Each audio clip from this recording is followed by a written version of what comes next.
Hi everyone, from me, Brent Graham, and welcome to this joint broadcast, the first one we've ever done. It's OAKLAND, previously known as Oracle Rugby and still known on Twitter as Oracle Rugby.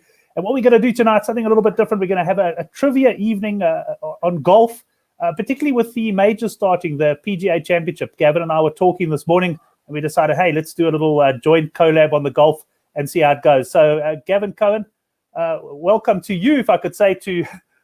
And you could say welcome to me. We run the show together. It should be some good fun. Yeah, absolutely, Brent. Great idea, and can get some teams together and actually have a proper head-on-head, head-to-head, should I say, of clever sports oaks out there, and maybe we can even rustle up some prizes. So it should be exciting. I'm sure we can. And I think what I'll do is I'll say whoever wins tonight, we'll announce a winner tonight. We don't know how we'll do it, and I don't know how many guys we'll have. We'd set this up at quite short notice. But if anyone wins tonight, I'll organise a 50 Rand bet, outright bet on the PGA Championship. So I'll even take it on my account, and if necessary, and pay it back. So, and talking of that, Gav, I know you're not big into your rugby betting at the moment, but you fancy anyone? I see Kipka and Thomas 10-1 joint favourites. Yeah, I'm just going to have another look down. I'm never a favourites punter in golf. In fact, Brent, I've had the last time I backed a favourite was Jordan Spieth. The first time he won, he wasn't favourite. I think he was second or third favourite. Excuse me. The second time he won, he was favourite. I backed him. In fact, I backed him just after he won the first one. I loved that year. I think it was 2017. I'm always interested when I see Tiger Woods at around about the 25s and 33-1. He's won 15 majors. He's not a mug. We saw last year when he came in and won the US Open first out after 2 years of horrible back pains and whatever it was. John Rahm at 14-1 looks a little bit of value. Xander Schauffele, I like him.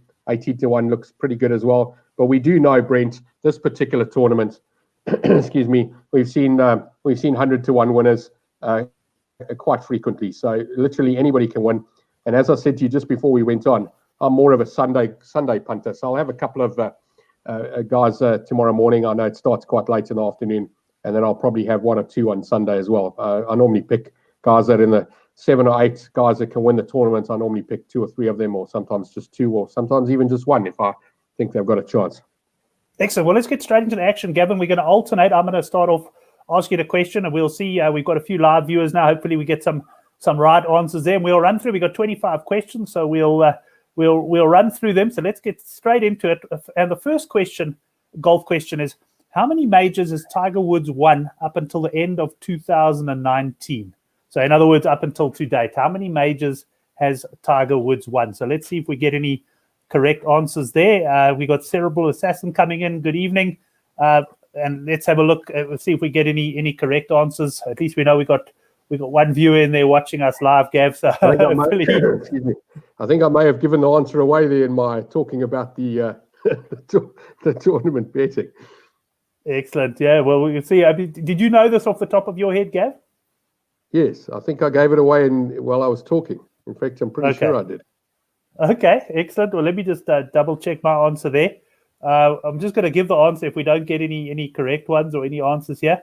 And the answer in this particular case, and he's chasing Jack Nicklaus's record of 18. Tiger Woods has won 15 Masters. 15 major championships. So I think he's priced at about 35-1 to win this one, which is obviously quite a big price. But anyway, Tiger Woods there has won 15. So Gav, you're up with the next question.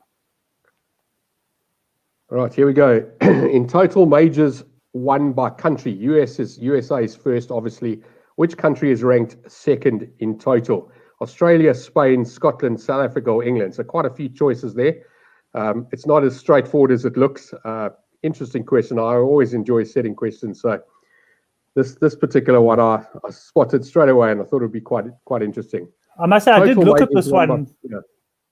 And Gav, I looked at this one, and so I know the answer, so I'm not going to give the answer away now, but the answer surprised me, I'll tell you that much. Yeah. In total majors won by country, USA is first. Which country is ranked second? Australia, Spain, Scotland, South Africa, or England? Okay, no takers yet on that. I guess the beauty of these shows, Gavin, is most of the shows I do, certainly they don't last long. You do them live, handicap Super Rugby betting. By the next day, maybe 24 hours they last, and then you never watch them again. Whereas this, we could leave on our sites and guys can watch in their own time and answer these questions. So, no takers there at the moment. Gav, hold on, here we go. No, I put the answer. You're putting in the answer there. Okay. Well, Terrible Assassin's given us a go. He's called it Spain. I think Spain is, I think they 5th or 6th. Scotland is the answer on 55. Excellent, Scott. But that must date back to the days of old Tom Jones or whatever his name is. Because, 50, I think it's 50. Yeah, 52 of those 55 were before 1940. Yeah, that's it. Yeah, it's a long way back. Right, let's move on to the third question. Okay, I won't give any clues yet. We'll see. Which player has the most major runner-up finishes but no victory? So who's if you want to call it the greatest runner-up of all time, in the sense that he's got the most runner-up finishes and he's never had a victory? And what I can say, Gav, I don't know if you knew this one off the top of your head. This guy is known as a perennial sort of runner-up. But perhaps I'll just give a clue there. Is your answer in the last one is related to this guy. So he's Scottish, so that will give you a clue there. Cerebral Assassin, if you want to have a go at that one, I don't know.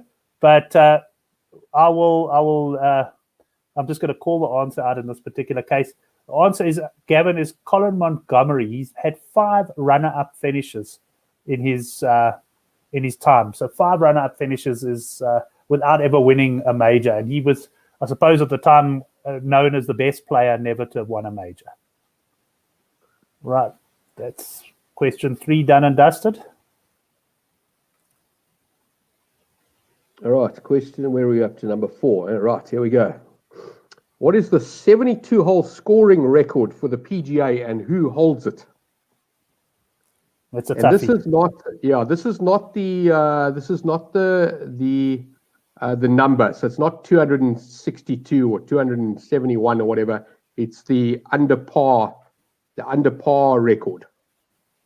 Right, Joe. So it's not actual strokes. It's how many shots under par. Yeah, it's not like minus 18 or something along those lines. Okay. We've got a couple of comments coming in there. Let's have a look. Not that's the previous question. Cerebral Assassin was Colin Montgomery, and he normally joins us for the rugby programs. He's making a point there that his golf knowledge isn't up to scratch. So, Gav, I don't know if we're going to get any takers on this one. The answer, it's probably easier if I call it out and read it, is Jason Day, minus 20 in 2015. So I think there was a minus 16 and a minus 18, but in fact, this particular minus 20 is actually the all major record. It's not just the PGA record. Oh, okay. So it holds it for record across all the things. Yeah, Tiger Woods never got to minus 20. I think he got to minus 16 or minus 12 or minus 14, something like that. Right, let's go on to question number 5. This is an easy one, although you do have to know your golf a bit to get it. In the US Masters, holes 11, 12, and 13 are known as something. We want to know what are they known as, and we'll wait a few seconds to see if anyone answers. But also for people who watch the recording, give them a chance to get this one. Would you have got this one, Gavin? I'm sure you would have. I would have thrown in a clue and said it's time to start praying. Yeah, praying, and that's for sure. So, the answer to this one is Amen Corner. That's it. Holes 11, 12, and 13. Hole 11, a very tough par 4. Hole 12, a par 3 short, but over the water. And 13 is a par 5, which you can reach in 2. And, certainly always good to watch the Masters down the backstretch. That's question 5 done and dusted. Right, question number 6. Since 2010, only 2 Europeans have won the PGA. One of them is Rory Mcllroy. Who is the other? Only 2 Europeans have won the PGA since 2010, including 2010, and obviously including 2019. So that's 9 years or 10 years. Sorry, one of them is Rory Mcllroy. I think he's won it twice. I'd like to know who the other one is. Yeah, this one I would have. Once again, I've seen the answer here, Gav. But I would have battled with this one because I know this guy actually was in the doldrums for many years with his golf. He was a prime player, and then he sort of dipped, and he suddenly popped up and had he had an absolute purple patch of I think about 18 months, and during that time he won his major. In fact, if I'd asked this question down to 2008, there would have been 4 of them because 2008 and 2009 were also Europeans. Right. Anyway, the answer here is Martin Kaymer. Martin Kaymer won in 2010. Yeah, also a winner, of course, in the past of the Nedbank Golf Challenge. Right, this is an interesting one, and I wonder when guys watch the show if they'll get this one, because this one I have vivid memories of. Louis Oosthuizen lost the playoff to which American golfer in the 2012 US Masters? Now, that was the tournament where he actually albatrossed, I think it was the second hole at Augusta, and he got himself right in, but he made it to the playoff, and he lost to an American. I can also tell you that American looked in all sorts of trouble. I think it was on the first playoff hole. He was deep in the bush, and he played an absolute miraculous recovery shot to beat him. And that American, I know he's not everyone's favorite player. He's definitely not my favorite player. Gav, do you know this one?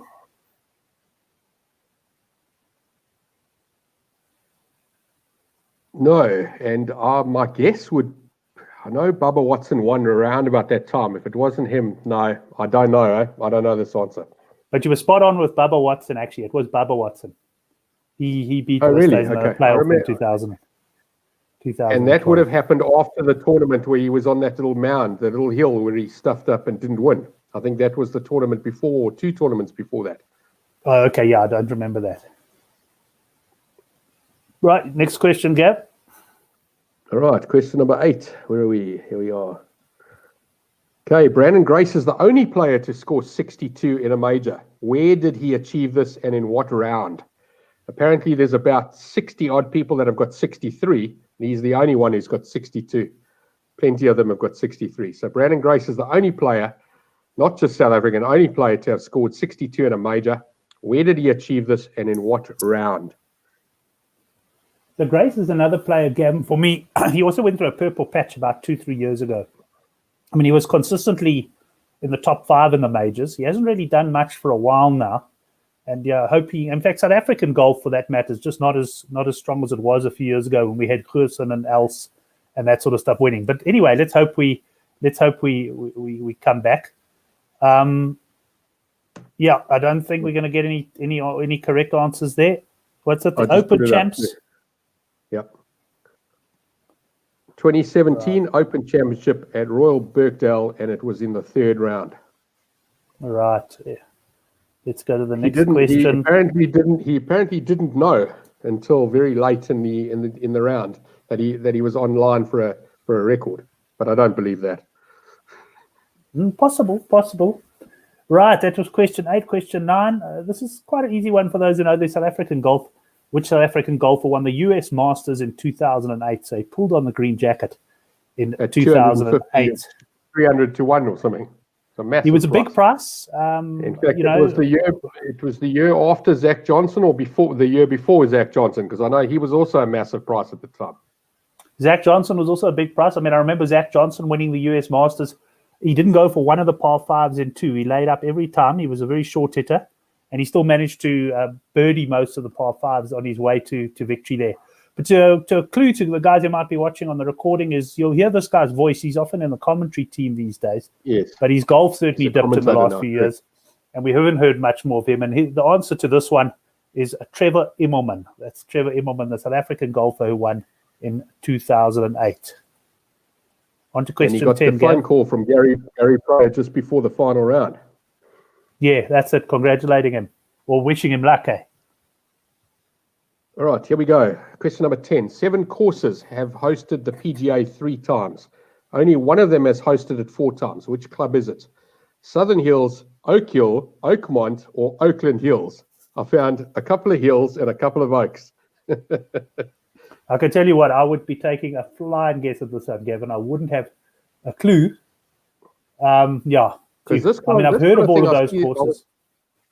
Yeah, when I was doing the research today, Brent, I noticed that they've actually got the schedule up to 2030. So these courses actually know 10 years in advance that they're going to be hosting it. It's not something that they just find out the year before or 2 years before. And then you get something like COVID-19 that comes along and throws all your planning out the window. That's right. The answer here is Southern Hills, the only one to have hosted the PGA 4 times. The first option, Southern Hills. This is one which I think the majority of golf fans will be able to guess very close to, because it's often difficult to get the exact year. In what year did Tiger Woods win his first US Masters? Now, Gav, I remember this vividly. I was one of those guys, you know, Tiger Woods came on the scene just after Ernie Els. And being a South African, I was a massive Ernie Els fan. And when this Tiger Woods came on the scene, I said, this guy will never win a major, not during Ernie's era. And I think he played his first major and he won it straight away. He literally turned pro. I think he played one tournament and he played in a major and he won it. He was absolutely superb, and he subsequently went on to become one of my favorite players. What year, Gav? Do you know the answer to this one? I think it's 99. In fact, I asked a question in one of my sports quizzes that I did a few weeks ago, Brent, and the question was, out of the 15 majors, how many did Tiger Woods win before 2000? And I think the answer was 1 or 2. I think it was 1, and I think it was 99. That's what I would go here. 98 would be my second choice, but I think it's 99. You're not far off. It's 1997. So that's when he won his first major. Let me just you were so confident with the 99. I just quickly want to just check the answer there, but it was 1997. I know he won the 2000 US Open. He had a runaway victory there, if I remember correctly. Yeah. So that was question 11. Right, next one, Gav. Okay, question number 12. When was the last time the PGA was won with a player's 72-hole score being over par? 1976, 1986, or 1996? This is an interesting one because I looked through it, and just about every tournament since 1958, when they started the stroke play, was won under par. There were only a couple that were won over par. So the winner I wouldn't have got this one. The winner's score was +1. The winner had +1.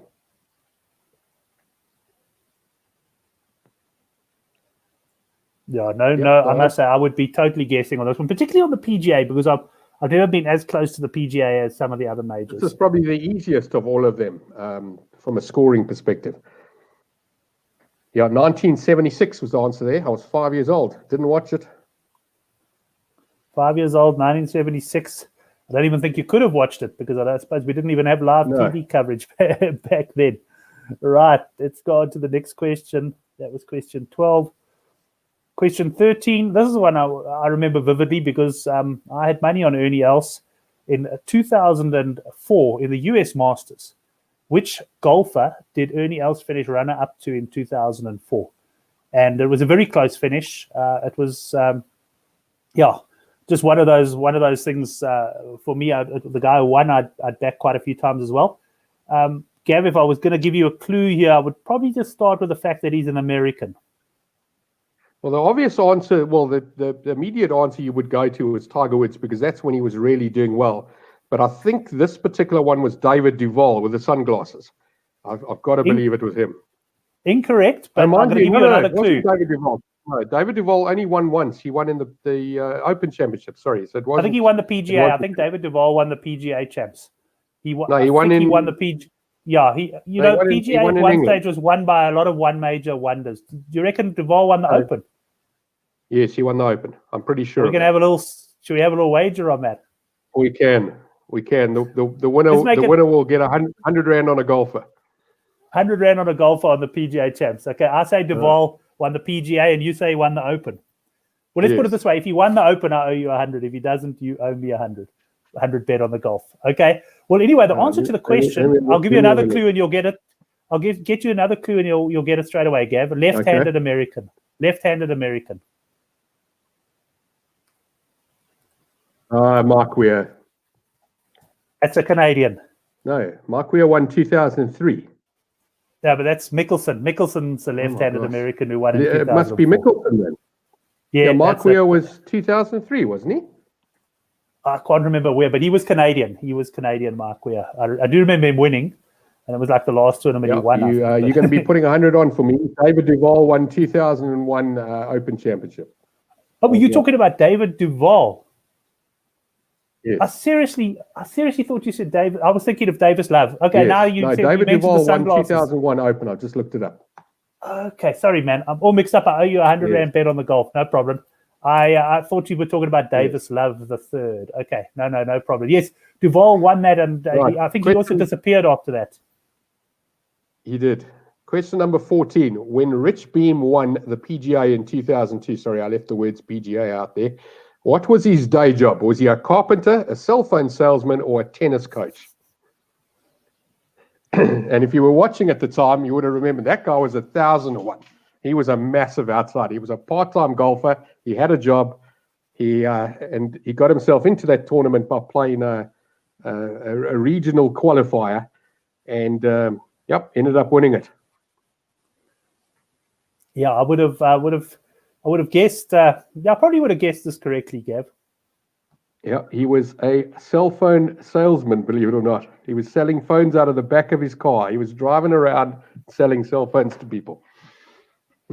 Right, I've got an interesting one here, Gavin. I think this one, I know we don't have a big live audience on this one, but for the guys who are watching the replay, I think you've got to know your golf a little bit to get this one. Phil Mickelson won the 2006 US Masters. I want to know which South African golfer finished behind him in second place. So, as a matter of interest, who would you say the obvious choices are here? It's not Trevor Immelman because he won and didn't go anywhere after that. Well, they only won in 2008, but you're correct. It's not him. Yeah, Tim Clark, Rory. I'm going to go Rory Sabatini. It wasn't Rory Sabatini, but you did mention the name. Clark funny would enough. be my next one, yeah. Tim Clark. Tim Clark was runner up to Mickelson in the 2006 US Masters. Right, question 16.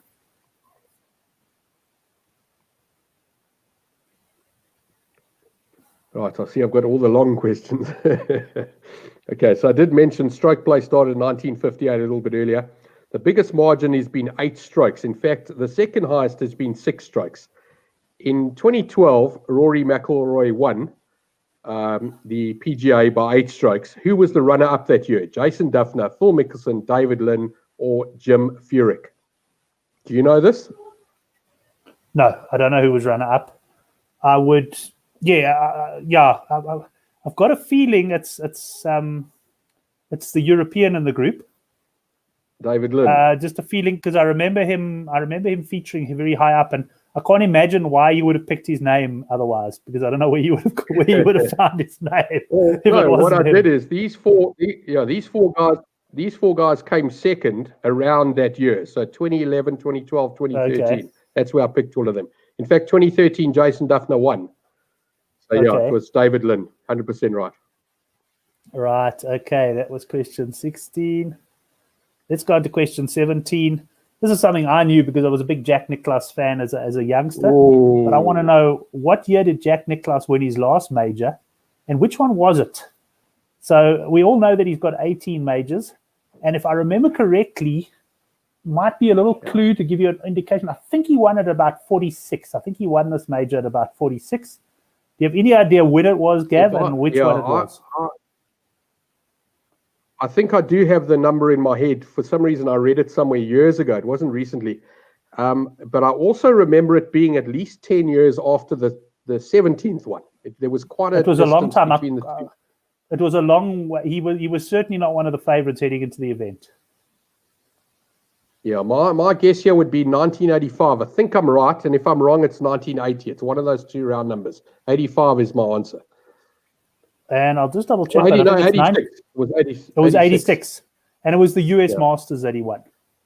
Okay. I'll never forget that. I was, as I say, very happy at the time. So that was Nicklaus winning in 86, and he won the Masters.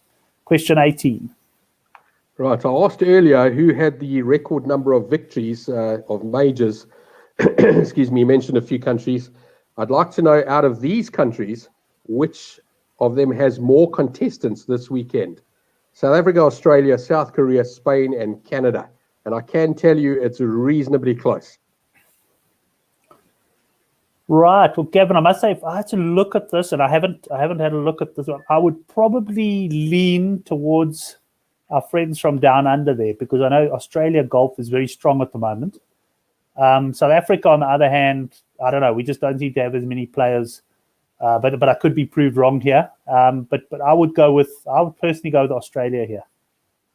Okay, it's actually a tie. South Africa and Australia both with 6, South Korea with 5, Canada with 4, and I think Spain have either got 4 or 3. I can't remember. So yeah, 6, 6, 5, 4, 4, and 3. But we often South Africans often have the highest amount outside of England and America. Often. Yeah, it's true. We still get a lot of guys in. I guess what disappoints me about South African golf at the moment is we just don't seem to be contending as much. If we look this week, I think top South African in the betting is Louis Oosthuizen. But I'm fancying a bit of a run from Erik van Rooyen this week. He's actually playing very well. He's played very well last week in the WGC. And I mean, he's priced about 175 to 1. And he also has got a good record in the majors. So he might be one to watch. Let's move on to question 19. Which golfer won back-to-back US Masters titles in 1989 and 1990? Which golfer won back-to-back US Masters titles in 89 and 90? Gav? I think it's one of those old guys like Marco Mero or somebody like that.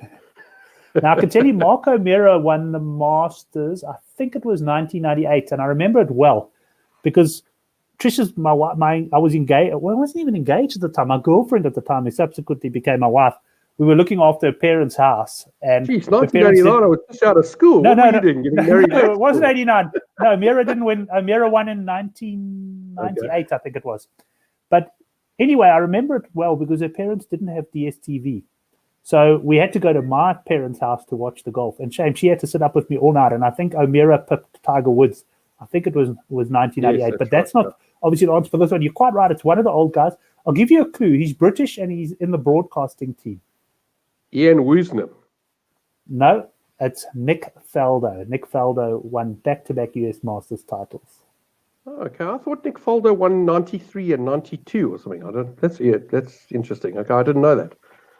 Oh no, I was thinking of Nick Price. Sorry, yeah, Nick Faldo. Correct. Yes. Nick Price, I know, won in 94. Yeah, I don't know. He won it twice. I can't remember the. Yeah, but he didn't win the Masters. Price won the PGA Champs. Yeah. Right. All right. Question number 20 is a question about this particular golf course this weekend. The PGA is taking place at TPC at Harding. I'd like to know which is stroke 1. In other words, the most difficult hole this week at TPC Harding. Is it the par 5 4th, the par 4 18th, par 4 2nd, or the par 3 17th?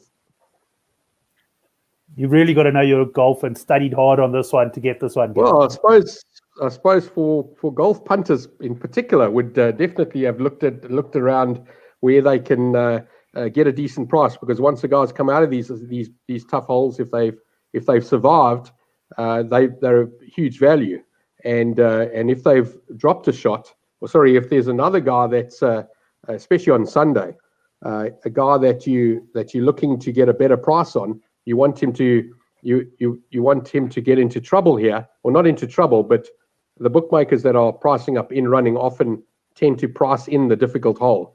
And if he gets out of it, you'll get the value. So I always look at this kind of thing if I'm having a serious bet on golf. Right. Well, I've got no idea about the answer for this. In this case, it's the only hole that is over 6. Yeah. The only hole on the golf course over 600 meters, at 606 meters, par 5, 4th hole is stroke number 1. The par 3 17th is actually the 17th easiest. Sorry, the second easiest hole.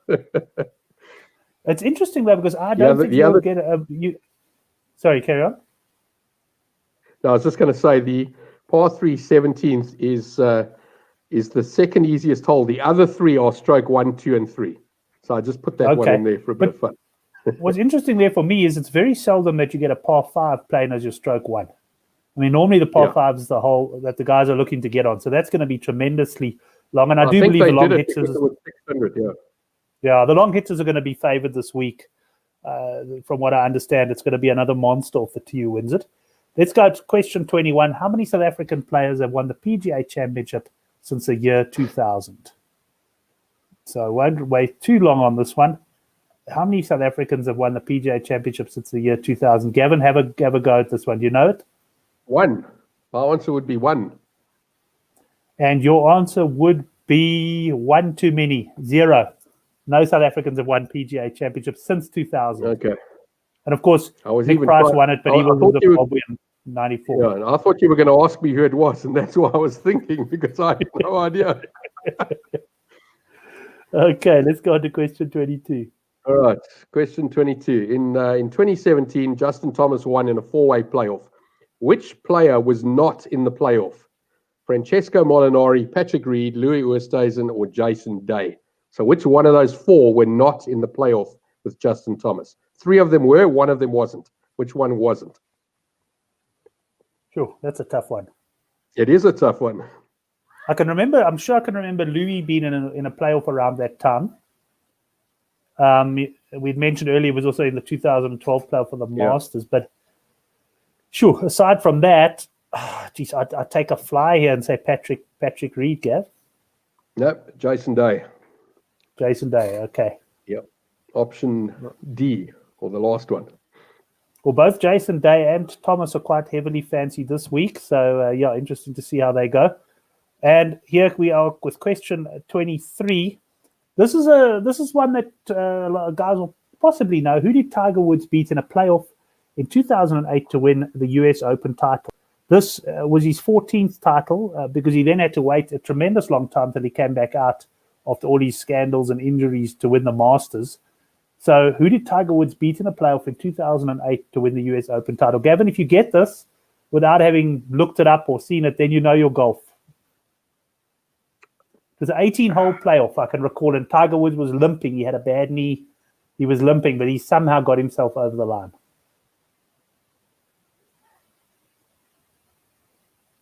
US Open.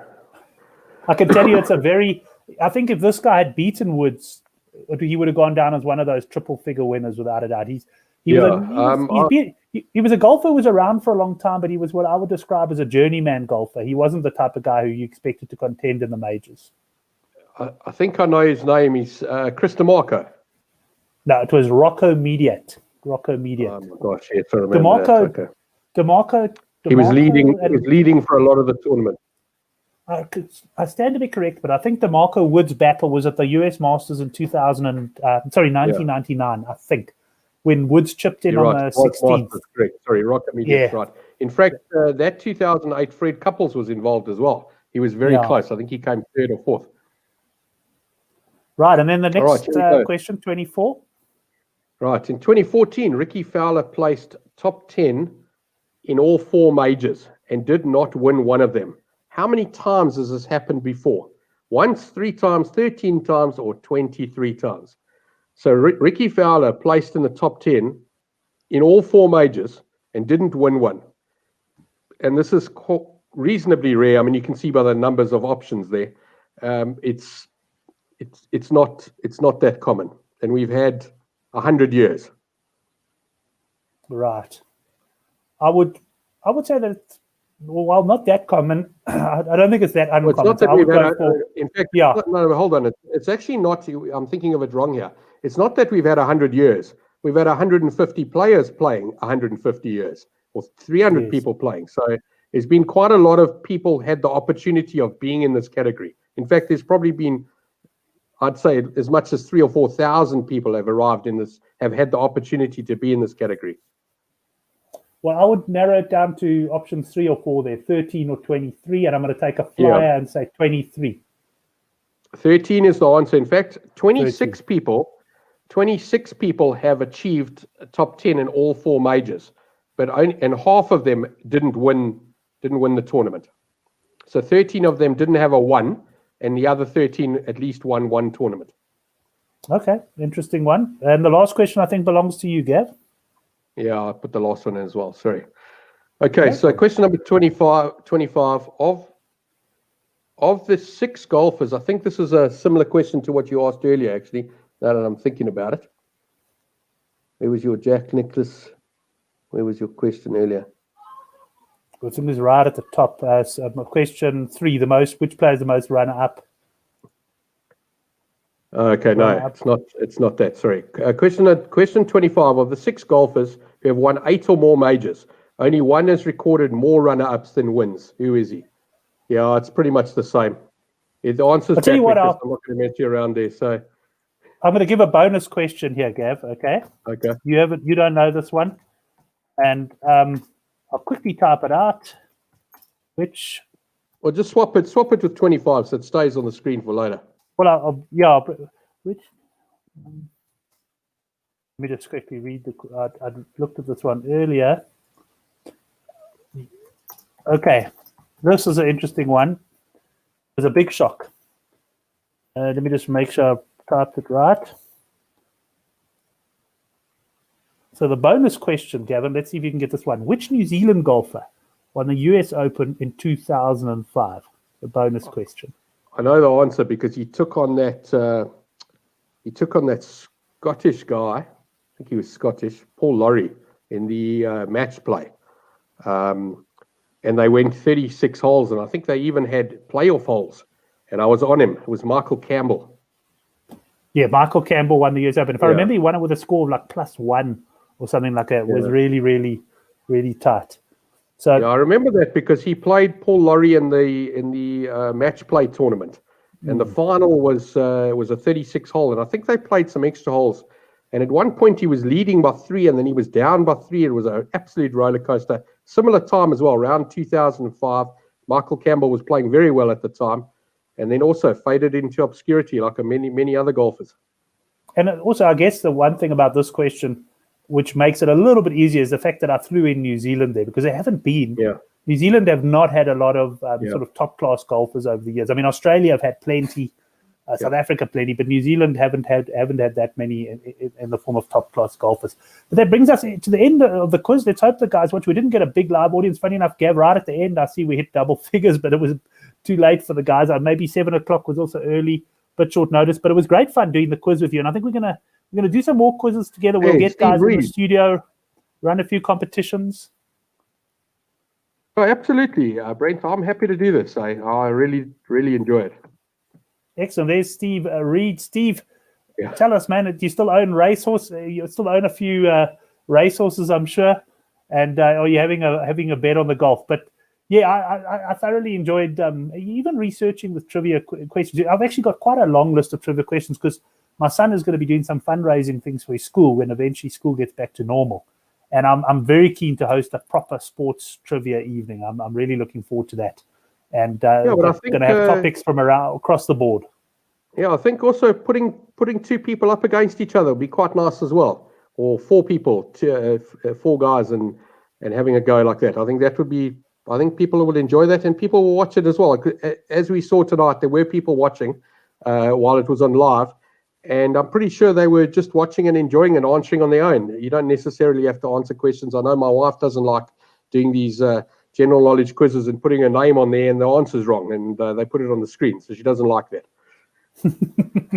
That's true. That's true. Yeah, no, it was interesting. Well, anyway, good luck for the golf to all of those guys who are going to be betting. For those of you who are new to, well, we go out on both channels, but certainly my rugby show goes out, the Handicap Rugby Chat That Matters. That's Thursday at 9 o'clock. I'm sure we'll probably have Gavin on the show tomorrow night. Again, what have you got coming forward on your channel? No, I'm just doing all sorts of stuff, Brent. I haven't really got a plan in place. I'm just thinking of things and putting them on. Haven't done anything in the last few days. I've been very busy at work.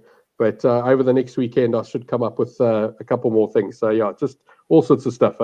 Nothing in particular, but I'm still enjoying my rugby, and I'll still be on your show. So those guys who are following me for the rugby, I haven't gone anywhere. Don't worry. Excellent, Gavin. Thanks very much. And thanks to the guys who did join us live. And, yeah, if you're watching this as a replay or you're watching it live and you've got some ideas for us, you like the idea of sports trivias, or you want to enter a sports trivia quiz, I'd say we'll probably have teams of 2 or 3. So, yeah, we can certainly have them, and you'll go up against other teams. Let us know, and we'll chalk you up for the entry, because I think we can have some good fun with this, Gav. Yeah, Brent, I don't think the number of people actually makes any difference. In fact, I do a quiz at my mate's local restaurant around the corner here, and we have a simple rule that we allow teams from 2 up to 8. And if there's a tiebreaker, the team with less players will get the half point, so to speak. So what I have noticed with bigger teams of 5, 6, 7, and 8, is they end up having more arguments. Teams of 2, 3, and 4 settle with an answer and they get on with it. So, the thing with us though on the screen is we just need one camera. So if the guys are sitting together, it doesn't matter if there's 3 or 4 of them because they're only coming through on one camera. So they're one team. So you just and we can bring up to 10 people in. So say you and I are in, we can bring 8 more.